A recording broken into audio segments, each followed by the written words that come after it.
Sur cette terre, il y a eu un homme qui était une légende de la boxe. Médaillé d'or olympique et 3 fois champion du monde, mais son histoire ne s'arrêtait pas à son sport. Cet homme s'est levé à lui seul contre la nation la plus puissante du monde. Durant son époque, les personnes de couleur n'avaient pratiquement aucune liberté. Ils étaient humiliés et rabaissés. Mais il y a un homme de couleur qui a décidé de ne pas se taire et de faire de sa vie une lutte pour la liberté. Il s'est battu sur un ring de boxe, mais aussi pour les siens et ses convictions religieuses. Il proclamait haut et fort ce que la plupart pensaient tout bas. J'ai lu ce livre que Mohamed Ali a lui-même écrit. Et dans cette vidéo, je vais vous raconter l'histoire du plus grand de tous les temps. Et nous allons découvrir ensemble ce qu'il nous révèle sur les secrets de son succès, les secrets de son génie, ses pensées cachées, ses doutes et sa détermination à toute épreuve. Bienvenue dans cette vidéo pour découvrir ce qui a fait de Mohamed Ali une légende. I took up the world! I took up the world! I took up the world!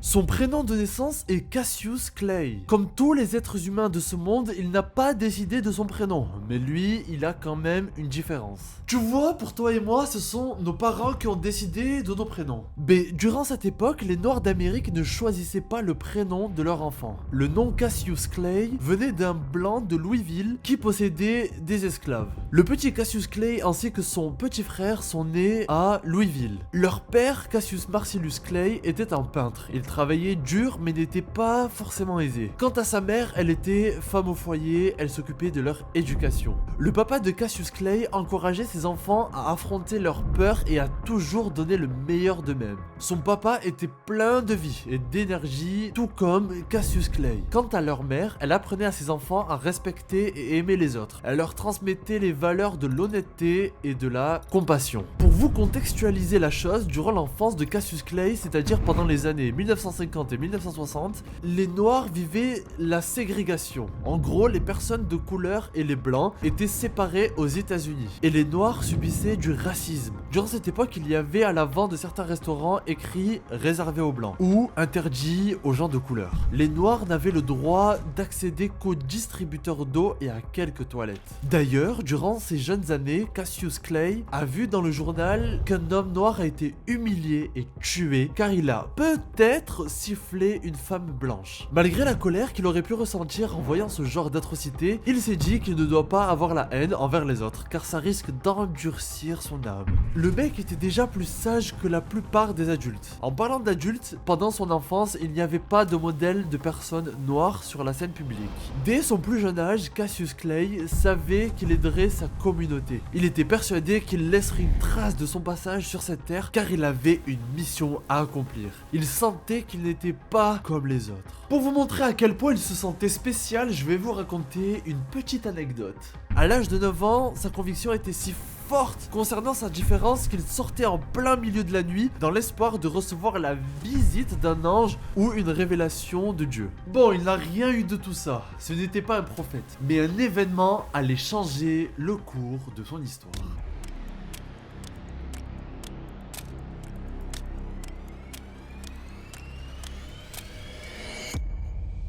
Cassius Clay et l'un de ses amis s'étaient rendus à une foire de sa ville à vélo. Et une personne lui avait volé ce vélo que ses parents venaient tout juste de lui offrir. Il était fou de rage. Il est parti à la police pour porter plainte et il a dit aux policiers qu'il voulait frapper le voleur. Et l'un des policiers lui a dit « Tu devrais d'abord apprendre à te battre ». Il lui dit d'aller prendre des cours de boxe chez un autre policier qui était entraîneur. Cassius n'a pas réfléchi plus longtemps et s'est inscrit dans le gymnase de cet officier pour apprendre à boxer et pour pouvoir se venger de ce voleur. On voyait directement la détermination de Cassius. Il a vite pris goût pour ce sport. Il s'entraînait durant tout son temps libre. C'était toujours le premier arrivé et le dernier à partir de l'entraînement. Il s'entraînait 6 fois par semaine. Même durant son adolescence, il a gardé cette éthique de travail et il ne fumait ni ne buvait d'alcool. Sa discipline et son éthique de travail te font clairement comprendre son succès dans la boxe. À ses débuts, Cassius a appris qu'un pro pouvait gagner 4000 $ en un seul combat. En ayant entendu ça, il a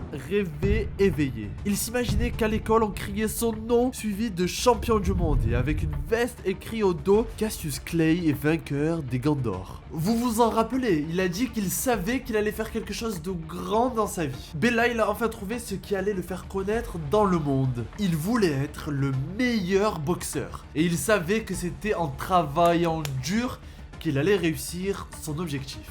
Il a eu son premier combat amateur à l'âge de seulement 12 ans. Il s'est battu contre un blanc qui était plus costaud et bien plus âgé. Vous voyez ce gars qui va proclamer au monde qu'il est le plus grand, mais à ce moment-là, il avait peur. Et c'est son père qui l'a motivé à vaincre cette peur. Et grâce à ça, il a gagné son premier combat. Mais quel boss! Bon, on va pas s'amuser à détailler tous les combats qu'il a disputés en amateur, parce que sinon, on ne va pas s'en sortir. Sachez que de ses 12 ans à ses 18 ans, il a disputé non pas une dizaine, ni une trentaine, ou une cinquantaine de combats, mais une centaine. En 6 ans, il avait effectué 108 combats. Rien que ça. Et sur ces 108 combats, il a gagné 6 fois les Grandes d'Or du Kentucky. Le Kentucky, c'est un état des États-Unis dans lequel il y a la ville Louisville. Et il a gagné aussi plein d'autres titres dont on s'en fout complètement. Avec tous ses succès, il savait qu'il allait réussir dans la vie par la boxe. Mais pour le moment, il était seulement connu à Louisville. Et il voulait être connu dans le monde entier.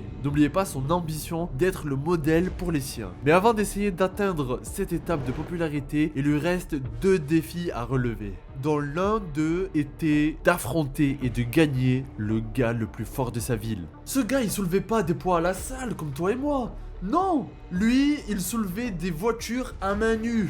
Tout le monde avait peur de lui, même Cassius Clay. D'ailleurs, Cassius s'était dit que s'il le battait en combat de boxe, il pourrait vaincre tout le monde dans sa vie. Il voulait donc avoir un combat contre lui. Pour arriver à ses fins, il le provoque en disant aux autres ce qu'il lui ferait s'il se battait contre lui. Ce qu'il disait arriva jusqu'aux oreilles de ce gars et un combat de boxe a été organisé entre les deux. À la surprise de tout le monde, Cassius a gagné le combat. Après ce combat, son adversaire lui dit qu'il ira loin dans la boxe. Ce combat-là a ouvert les yeux à notre Cassius. Ça a été un déclic. Il lui a appris ce que l'on peut réussir en affrontant et surtout en surpassant ses peurs. Mais attendez, je vous avais dit qu'il avait 2 défis à relever avant de pouvoir être connu mondialement pour son talent. Il lui en reste encore un. Son second défi consistait à aussi vaincre une autre peur, la peur des avions. Et oui, Cassius avait la phobie des avions. Il a dû le prendre pour la première fois de sa vie pour se qualifier au JO d'Italie. Durant le vol, il y a eu de fortes turbulences, ce qui a encore plus renforcer sa phobie. Il a réussi à se qualifier, mais il savait qu'il allait devoir reprendre l'avion pour les JO d'Italie. Et c'était hors de question. Il ne voulait plus remonter dans un avion. Mais les paroles de son père résonnaient dans sa tête. Il faut toujours affronter ses peurs. En se remémorant cette phrase, il dépassa sa phobie des avions et part direction les JO d'Italie. Mais attends le ref. Là, on a affaire à Mohamed Ali. Il n'est pas normal. Ouais, il va réussir à vaincre sa phobie et monter dans cet avion. Mais tu sais, il porte quoi sur lui en montant dans cet avion? Un parachute. Il porte un parachute. Ce mec est taré. Bon, dans les JO d'Italie, il fracasse tout le monde avec facilité. Il se hisse jusqu'en finale et gagne la médaille d'or. Et quand il a eu la médaille d'or autour du cou, il s'est dit les paroles suivantes. Je suis le champion du monde. Je vais pouvoir obtenir l'égalité pour les Noirs. De retour à Louisville, il a été accueilli comme une véritable star. Il sentait qu'il était spécial et qu'il allait laisser une trace sur cette terre. Et le début de son histoire légendaire commence. Il gagne une médaille d'or olympique. Mais tout ne va pas se passer comme prévu. Cassius Clay, pour fêter sa victoire, il est allé dans un restaurant et la servante lui a dit qu'il ne servait pas les personnes noires. Cassius a montré sa médaille d'or olympique, mais ça n'a rien changé. Ils ont été virés du restaurant. Il était plus que énervé. Cette médaille qu'il a gagnée en représentant son pays, les États-Unis, n'a servi à rien, puisqu'il n'était toujours pas la bienvenue à cause de sa couleur de peau. Il a donc jeté sa médaille olympique dans l'eau. Et voilà ce qu'il a dit. Ce qui compte vraiment, c'est l'image que vous vous renvoyez dans le miroir. Si j'avais gardé cette médaille, j'aurais perdu ma fierté. C'est là où tu vois que ce gars n'est pas normal. À part lui, quel athlète serait capable de jeter une médaille olympique dans l'eau? Ça n'existe pas. Il est unique. C'est ce qui a fait sa renommée mondiale. Avec cette médaille d'or olympique, il avait clairement le niveau pour passer pro. Il faisait quelques combats par-ci et par-là, mais 4 ans après sa réussite au JO, il visait maintenant le titre de champion du monde poids lourd.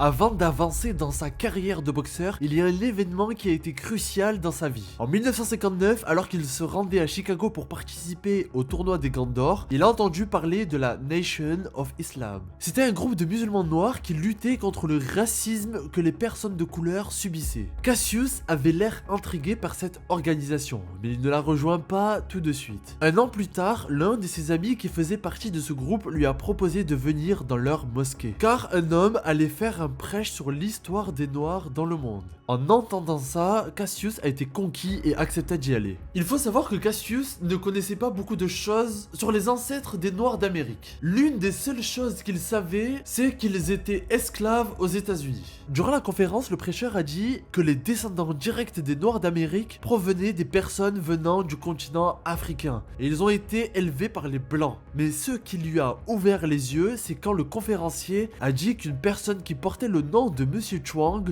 on savait qu'il était chinois, et qu'un homme qui s'appelait Rodriguez, on savait qu'il était espagnol. Mais qu'en est-il des personnes de couleur aux États-Unis, qui eux portent les noms de blancs? Il leur a dit tout ça dans le but de leur faire comprendre qu'il était temps de changer et de ne plus porter ces noms d'esclaves. Toutes ces belles paroles conquis totalement non pas Cassius Clay, mais maintenant Mohamed Ali, qui se convertit à l'islam tout en rejoignant le groupe Nation of Islam. C'est Elijah Mohammed, le dirigeant du groupe, qui lui a donné ce prénom. Cette conversion à l'islam a été un tournant dans sa vie. Il dit que c'est en étant devenu musulman qu'il a osé militer et se battre pour que les Noirs puissent être libres aux États-Unis et vivre dans la justice. Après cette conversion à l'islam, son rêve d'enfant refait surface. Être un modèle pour les siens. Il voulait encourager ses frères à choisir leur destin, il voulait être un champion accessible, il voulait être un exemple de détermination et surtout, il refusait de vivre selon le modèle que les autres voulaient lui imposer.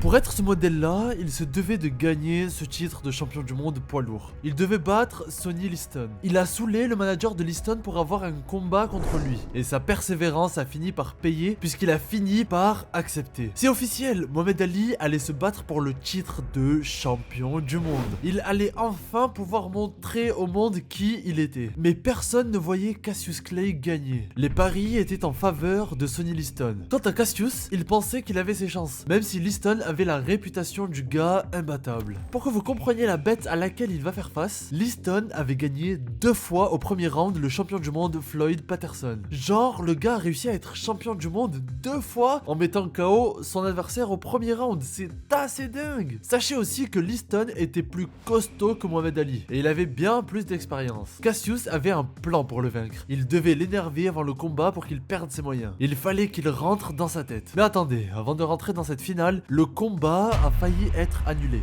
Car durant sa préparation, Mohamed Ali a amené l'un de ses amis proches qu'il avait rencontré à la Nation of Islam, qui n'est autre que Malcolm X, qui était l'homme le plus craint et détesté des États-Unis. Les deux sont devenus de très bons potes. Mohamed Ali a même invité Malcolm X et sa famille à son camp d'entraînement. Ses sponsors lui avaient dit que si Malcolm X restait, ils annuleraient le combat. Cassius avait dit ok, ils avaient qu'à tout annuler car c'était hors de question que Malcolm X et sa famille s'en aillent. Mohamed Ali a plié bagages et il est rentré chez lui. Et le soir même, ils l'ont rappelé pour lui dire de revenir car le combat n'était plus annulé. C'est ce que je kiffe chez ce gars. T'es pas d'accord avec ce que je te dis? T'aimes pas les personnes qui m'entourent parce que t'es raciste? Ben alors, va te faire voir. Même s'il y a là la thune en jeu, ben il s'en tamponne. Mais quel modèle, mais quel modèle. Bref, le jour du combat est venu. Et Cassius avait prédit qu'à 21 ans, il serait champion du monde. Et à l'âge de 22 ans, il se battait pour ce titre. Durant le combat, Cassius était intouchable. Sonny Liston a donné plusieurs coups dans le vent, ce qui l'a fatigué. Liston était frustré, car il n'arrivait pas à l'atteindre. Il commençait à faiblir et Cassius en profitait pour lui mettre des coups. Mais ce n'était pas encore gagné. Cassius a même failli abandonner, car au 5e round, il ne voyait plus rien. On ne sait pas exactement quelle était la cause de cette gêne durant ce round, mais une fois le round fini, Cassius voulait abandonner.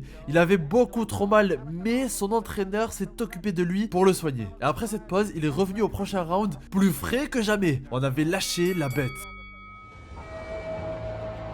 Clay takes the lead at the start.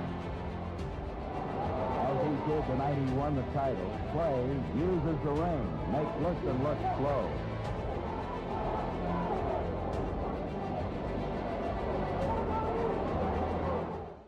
Et c'est par ce chaos que Cassius est devenu champion du monde à l'âge de 22 ans. Il a dit pour la première fois que c'était le plus grand. Il a déjoué tous les pronostics. Il a réussi l'impossible selon les autres.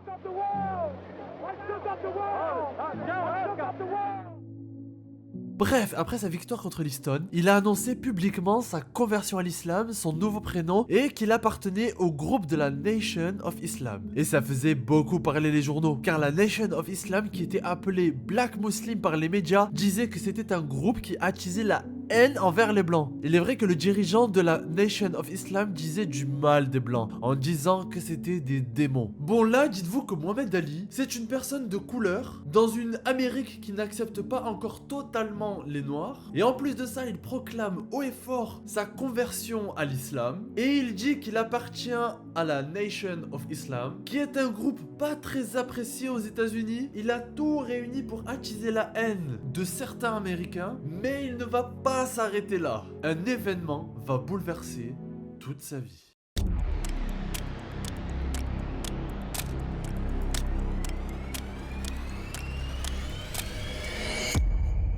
Mohamed Ali n'a pas marqué seulement l'histoire de son sport, mais aussi l'histoire de son pays. Il s'est opposé au gouvernement des États-Unis. Vers 1965, les États-Unis étaient en guerre au Vietnam. Et 2 ans plus tard, tout ne s'est pas passé comme prévu. En plus des soldats présents là-bas, ils avaient besoin de renforts. Ils ont fait appel à plusieurs civils américains, dont Mohamed Ali, qui était une icône. Il avait pas mal de fans. Ça aurait été une bonne propagande pour les jeunes des États-Unis. C'est donc en 1967 que Mohamed Ali est convoqué pour se battre avec les États-Unis au Vietnam. Et Mohamed Ali, il a dit non.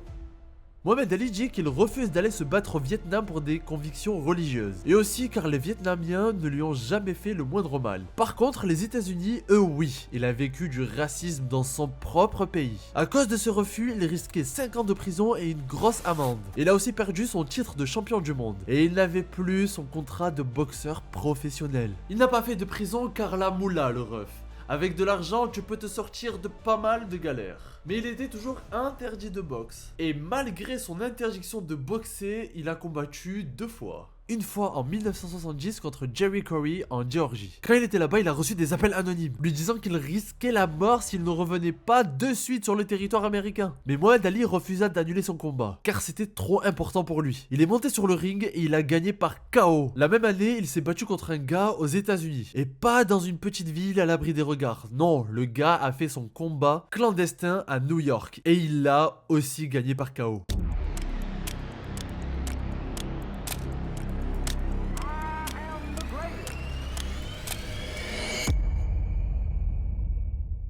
C'est en 1971 que la réelle libération a eu lieu. Il est à la fin de sa condamnation et il effectue son véritable retour face à Joe Frazier. C'était le nouveau champion du monde. Il était réputé pour frapper très fort. Le combat était très serré. Mohamed Ali dominait au début. Il mettait plus d'intensité que son adversaire. Mais Joe Frazier avait l'air bien plus préparé. Les 3 ans d'arrêt de Mohamed Ali se faisaient ressentir. Dès le 4e round, c'était Joe Frazier qui dominait.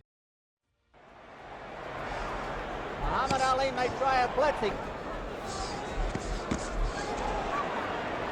Frazier is smiling as he takes those jabs.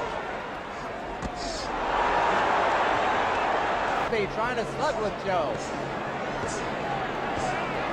Those are hard jabs and a good right cross. A whipping right hand that did Muhammad Ali no good. Il enchaînait les coups faisant tomber Mohamed Ali, mais grâce à son mental d'acier, il se releva et finit le combat. Mais sans suspense, Joe Frazier est déclaré vainqueur et garde son titre. Mohamed Ali venait de goûter sa première défaite en pro, mais il ne l'avait pas avalée. Il lui fallait sa revanche contre Joe Frazier. Il devait surtout récupérer son titre de champion du monde. Mais le problème, c'est qu'il ne va pas devenir champion du monde en battant Joe Frazier, car c'est George Foreman le nouveau champion. La nouvelle mission de Mohamed Ali était maintenant de battre Foreman et Frazier pour montrer que c'est lui le meilleur et personne d'autre. C'est 3 ans plus tard en 1974 que Mohamed Ali prend sa revanche contre Joe Frazier en le battant au nombre de points, mais il était épuisé à la fin du combat, il n'a même pas célébré. 1 an plus tard, Mohamed Ali a re-affronté Joe Frazier. Avant ce combat-là, Mohamed Ali s'était beaucoup moqué de Joe Frazier, à un point où Frazier l'a vraiment détesté. Ce combat fut trop violent. Mohamed Ali a cru qu'il allait mourir. Bon, il a eu sa sa revanche contre Joe Frazier à 2 reprises. Ça, c'est maintenant du passé. Il lui reste le plus dur à faire.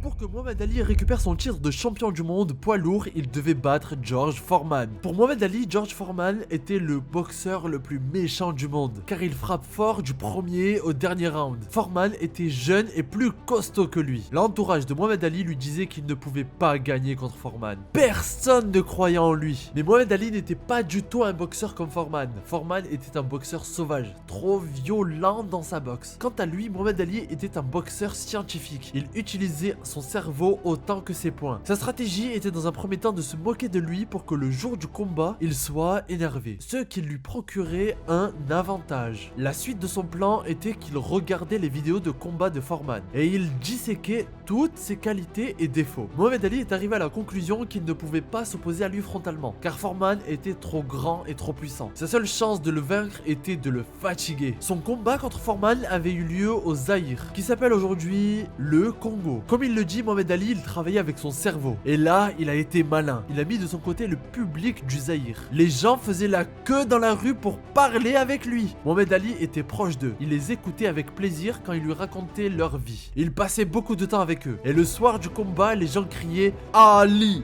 Boumaye, Ali Boumaye », qui voulait dire « Ali, tue-le ». Et ça a marché, puisque Foreman était énervé à cause de ça. Encore une fois, il a réussi à entrer dans la tête de son adversaire. Pour le moment, son plan fonctionne à merveille.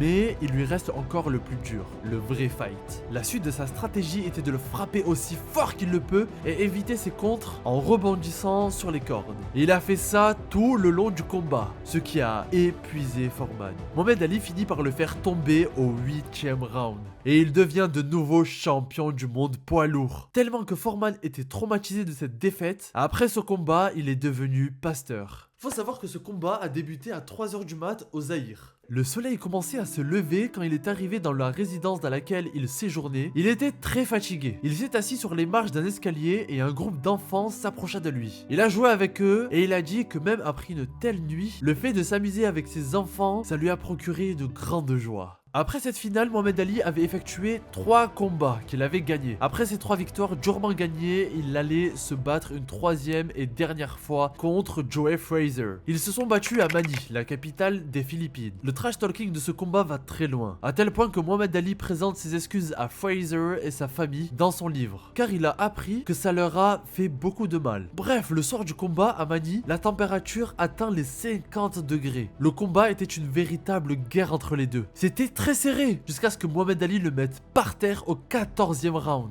Joe Frazier est défiguré. Mohamed Ali n'arrive même pas à célébrer sa victoire et s'évanouit. Il a continué à gagner à 6 reprises après son combat contre Joe Frazier. Mais c'est contre Leon Spinks que Mohamed Ali perd son titre de champion du monde.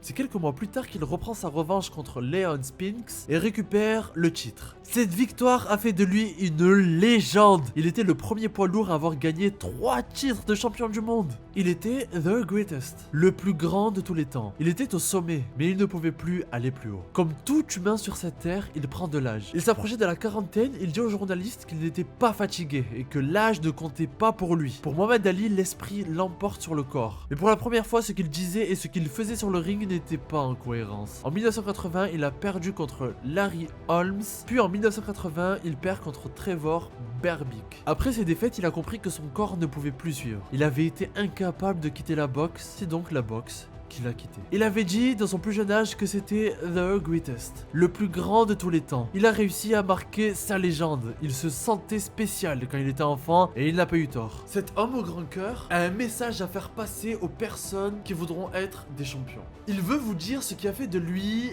un champion du monde. Pour lui, les champions ne se fabriquent pas dans les gymnases, mais ils se distinguent par quelque chose qu'ils ont au fond d'eux. C'est-à-dire un désir, un rêve, une vision. Quand Mohamed Ali boxait et qu'il se fixait un objectif et qu'il mettait tout en œuvre pour l'atteindre, il se donnait le devoir de réussir et de se prouver à lui-même que rien n'était impossible. Selon Mohamed Ali, nous créons nos propres réalités à partir de nos pensées et de nos croyances. Il ajoute que tout le monde perd et gagne, et c'est la défaite qui permet de savoir ce dont tu es réellement capable. capable. Il veut aussi te transmettre un de ses secrets qui a fait sa réussite. La course à pied est à l'origine de sa force, et le temps qu'il n'était pas fatigué, ça restait de l'échauffement. Son but était d'atteindre le seuil de tolérance de son corps, et une fois ce seuil atteint, c'est là qu'il mettait les bouchées doubles. Selon Mohamed Ali, ce qui fait la différence sur le ring, c'est ce que tu peux faire une fois fatigué. Dans son livre, il nous dit aussi que s'il était journaliste, il demanderait à Mohamed Ali comment fait-il pour avoir un tel succès. Il aurait répondu à cette question, Dieu. Avant chaque combat, il priait Dieu pour qu'il l'aidait. Et il aurait ajouté à cela, l'homme devient grand en écoutant son cœur, sa volonté, ses pensées et ses convictions. Ah ben tout ça nous prouve qu'il appliquait ce qu'il dit, puisqu'il se proclamait le plus grand. Et c'était le plus grand des boxeurs. Mais Mohamed Ali allait maintenant dire au revoir aux gants de boxe et mettre sa célébrité en avant pour une toute autre cause.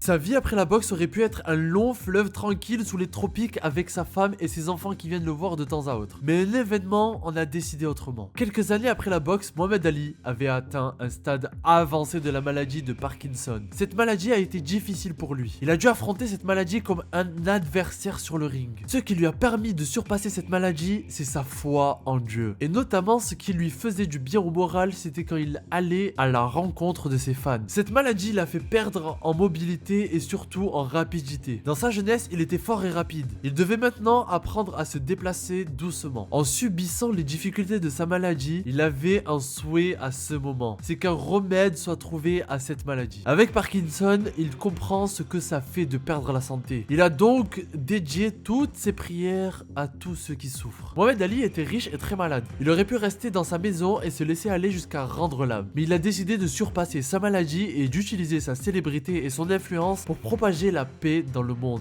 Il a été élu ambassadeur de la paix aux États-Unis. Il est allé dans plusieurs pays du monde pour propager un message de paix et d'amour. Le monde a voulu lui faire un dernier cadeau pour tout ce qu'il a fait. Pour les 100 ans des JO à Rome, Mohamed Ali fut le dernier à porter la flamme olympique. Il a été acclamé par toute la foule. Durant cette cérémonie, il s'était remémoré tout ce qu'il a vécu. Sa médaille d'or au JO qu'il a fini par jeter. Sa conversion à l'islam. Ses 3 titres de champion du monde poids lourd. Son refus d'aller à la guerre contre le Vietnam. Son voyage à travers le monde en tant qu'ambassadeur de la paix. Il s'est aussi dit qu'il était chanceux d'avoir 9 enfants. Après la cérémonie, ils lui ont offert la flamme olympique. Il était tellement ému de ce qu'il venait de vivre qu'il n'a pas dormi durant cette nuit. Il contemplait cette torche jusqu'à l'aube.